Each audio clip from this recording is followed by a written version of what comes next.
오늘은 그러나 하나님이라는 제목으로 하나님의 말씀을 증거하도록 하겠습니다. 오늘 시편 64편은요, 말로 인한 공격이 있을 때 어떻게 이길 것인가 하는 것입니다. 어떻게 이겨야 하냐면 하나님을 붙들면 이긴다는 것입니다. 우리 성도님들 세상을 사시면서요, 내 뜻대로 되시든가요? 내 뜻대로 안 되죠. 맞습니다. 고난도 있고 또 세상에서 오는 공격들도 다 있습니다. 문제는 고난 없는 세상을 살려고 노력하는 것이 아니고 어떻게 하면 그것을 극복할 것인가, 그리고 인생을 중단 없이 완주할 것인가. 그래서 극복과 완주, 이것이 우리가 필요한 것입니다. 1절을 보니까 근심을 이야기하고 두려움을 이야기하고 있습니다. 우리가 근심이 올 때 기도함으로 해결을 합니다. 그렇죠? 그러면 그렇다고 근심의 문제가 끝나는 게 아닙니다. 또 우리 인생 가운데 근심이 찾아오게 됩니다. 그러니까 근심은 극복하는 것이지 근심이 없어지는 게 인생이 아니라는 것입니다. 그래서 두려워하지 말고 하나님께 나아가기만 하면 근심이 극복된다는 것입니다. 저는 직접 세워보지는 않았는데요, 예전부터 목사님들이 말씀하시기를 성경책에 두려워하지 말라는 말이요 366번 나온답니다. 그래서 윤달까지 포함해서 매일 두려워하지 말라고 말씀하셨다고 목사님들한테 예전부터 들어왔는데, 제가 직접 세보진 않았거든요. 혹시 시간 되시는 분이 계시면 한번 세보셔서 저한테 좀 알려주시기 바랍니다.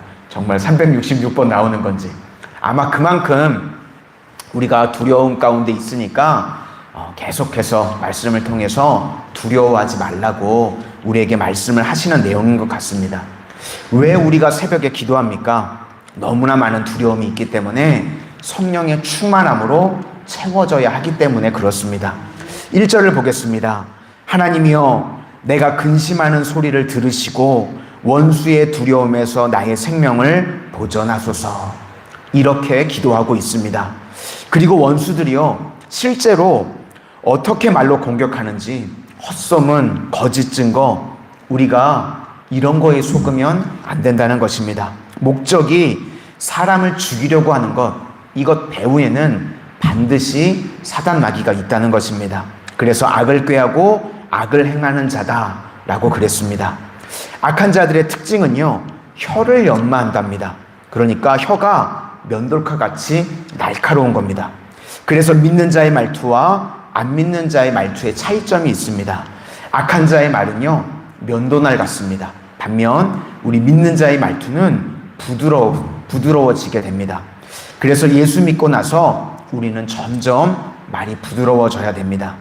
그리고 악한 자들은 연합을 한다고 합니다. 또 자기가 하는 일들에 올무를 놓고 그 다음에는 익명으로 공격합니다.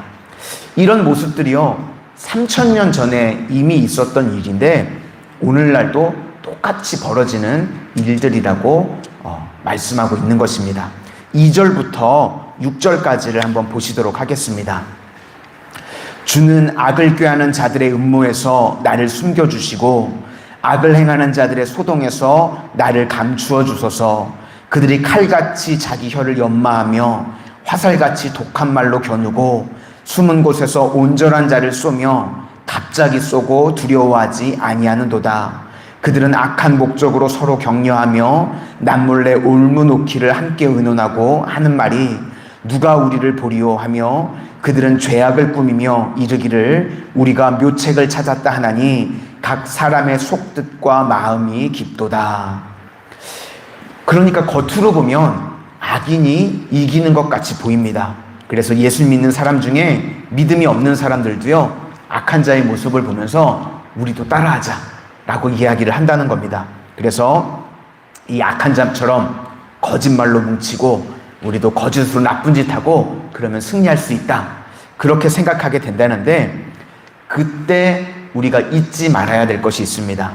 악한 자가 가장 강해 보일 때요, 바로 그때가 끝장날 때라는 것입니다. 바로 그때가 하나님이 일하실 때라는 것입니다. 악한 자들이 강해 보이고 우리 믿음의 사람들이, 교회가 초라해 보일 때 그때가 바로 하나님께서 일하실 때입니다. 그래서 하나님이 일하시면 어떻게 이런 일이 일어날 수 있지? 이건 사람이 한 게 아니구나. 하나님이 하신 거구나. 라고 우리가 고백이 나오게 된다는 것입니다. 그래서 7절을 보니까요. 그러나 하나님이 그들을 쏘신다는 것입니다. 사람이 하는 게 아니고 내가 하는 게 아니고 그러나 하나님이 일하신다는 것입니다. 오늘 새벽에 우리가 꼭 기억하시기를 바랍니다. 그러나 하나님이 우리 인생 가운데 그러나 하나님께서 악한 대적을 깨주시고 우리가 하나님을 믿고 의지하기만 하면 그러나 하나님이 오늘도 일하시는 줄로 믿습니다. 그러므로 우리 믿음의 백성들이 해야 할 일이 무엇이냐면 시간이 지나면 지날수록요 우리는 용서를 하고 또 사랑이 있어야 됩니다. 왜 그런가 하면 곧 내가 받아야 할 태도이기 때문에 그렇습니다. 내가 용서받고 내가 사랑을 받아야 되는 것입니다. 악한 자들은 그들의 혀가 그를 해한다고 말하고 있습니다. 내가 누구를 막 공격하면 곧 그 말이요 나에게 돌아오는 겁니다. 그러니까 내가 해당된다는 것을 안다면 우리가 뭘 이야기해야 되겠습니까? 용서를 이야기하고 사랑을 이야기하는 것입니다. 지금 독한 말을 하게 되면요 5년 후에 10년 후에 그 말이요 나한테 꽂히게 되는 것입니다. 그러므로 우리는 지금부터 계속해서 용서를 이야기하고 허물을 덮어주는 이야기를 하고 살리는 이야기를 하고 은혜를 이야기를 해야 한다는 것입니다. 그것이 살 길이고 다른 영혼을 살리는 길이라는 것입니다. 7절과 8절을 보겠습니다. 그러나 하나님이 그들을 쏘시리니 그들이 갑자기 화살에 상하리로다. 이러므로 그들이 엎드러지리니 그들의 혀가 그들을 해함이라. 그들을 보는 자가 다 머리를 흔들리로다. 여기서 머리를 흔든다라는 것은 도망친다, 흩어진다. 그러니까 모였던 악의 연대가요 다 흩어져서 흔적도 보이지 않게 된다고 말씀을 하시는 것입니다. 여러분 독한 말을 하면요 그 독한 말이 제일 먼저 누구를 지나갈까요? 그 말을 하는 나를 지나가게 되죠. 그러니까 독한 말을 하면 나를 죽이고 그 독한 말을 내뱉어서 상대방을 죽이게 되는 것입니다. 그러므로 다윗이 하는 이야기가 원수가 이렇게 공격할 때 이기는 것이 내가 아니고 누가 하셨냐면 그러나 하나님이 하셨다는 것입니다.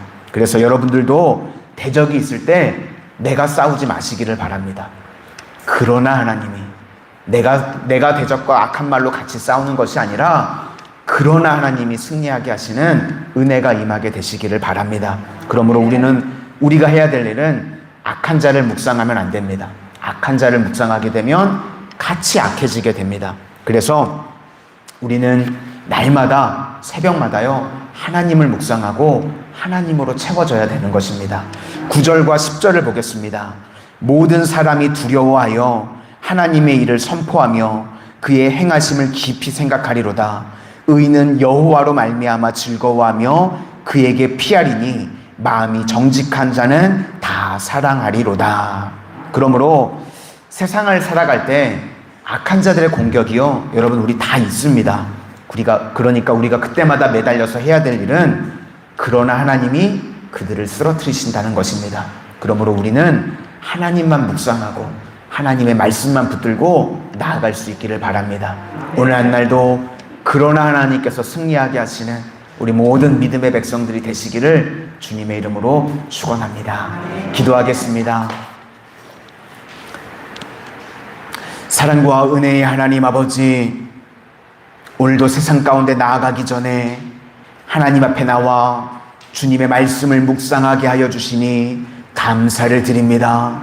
인생에 대적이 있을 때 악한 말로 우리를 공격할 때에 악한 자를 따라 악한 말로 서로 공격하는 인생들 되지 않게 하시고 저희들은 하나님을 바라보며 그러나 하나님이 승리하게 하시고 그러나 하나님께서 도와주시는 인생들 되게 하여 주시옵소서. 그리하여서 날마다 하나님만을 바라보며 하나님만을 의지하는 믿음의 백성들 다 되게 하여 주실 것을 믿사오며 예수님 이름으로 기도드립니다. 아멘.